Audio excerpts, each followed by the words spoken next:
parle. Chaque jour, Charles et Carole vous présentent la leçon de l'école du sabbat.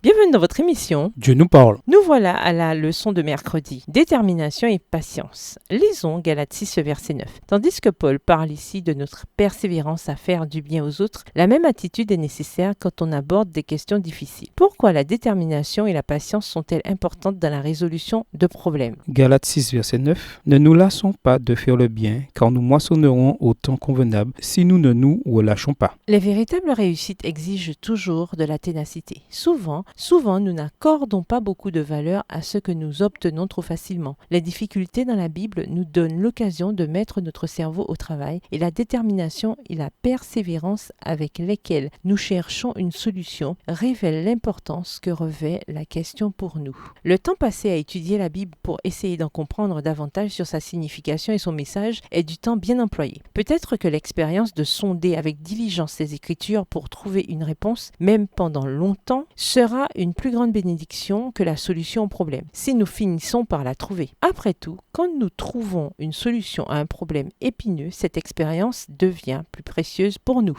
Le fait que l'on ne puisse résoudre une difficulté facilement ne prouve pas qu'elle ne puisse être résolue. Il est remarquable de constater combien nous négligeons souvent ce fait évident. Il y a beaucoup de gens qui, dès qu'ils rencontrent une difficulté dans la Bible et y réfléchissent un instant sans trouver de solution possible, parviennent immédiatement à la conclusion que le problème est insoluble. Certaines personnes finissent par remettre complètement en question la fiabilité de la Bible. Mais nous ne devrions pas oublier qu'il peut y avoir une solution très facile, même si nous ne la voyons pas, dans notre sagesse ou ignorance humaine limitée. Que penserions-nous d'un jeune qui découvre l'algèbre et qui, après avoir tenté en vain pendant une demi-heure de résoudre un problème difficile, déclare qu'il n'y a aucune solution possible au problème parce qu'il n'a pas pu en trouver une? C'est la même chose pour nous dans notre étude de la Bible. Quand certaines difficultés défient même vos efforts les plus soutenus pour les résoudre, laissez-les de côté pendant quelque temps et entre-temps pratiquez ce que Dieu vous a clairement montré. Certaines compréhensions spirituelles ne s'acquièrent qu'après que l'on est disposé à suivre ce que Dieu nous a déjà dit de faire. Alors soyez persévérants et patients dans votre étude de la Bible. Après tout, la patience est une vertu des croyants à la fin des temps. Voir Apocalypse 14, verset 12. Que peut-on apprendre de ceux qui ont étudié avec application et patience des passages difficiles de la Bible? Comment encourager d'autres à ne pas abandonner leur quête de vérité? Pourquoi ne devons-nous pas avoir peur quand nous tombons sur un passage difficile de l'Écriture? Au revoir. Et à demain si Dieu veut.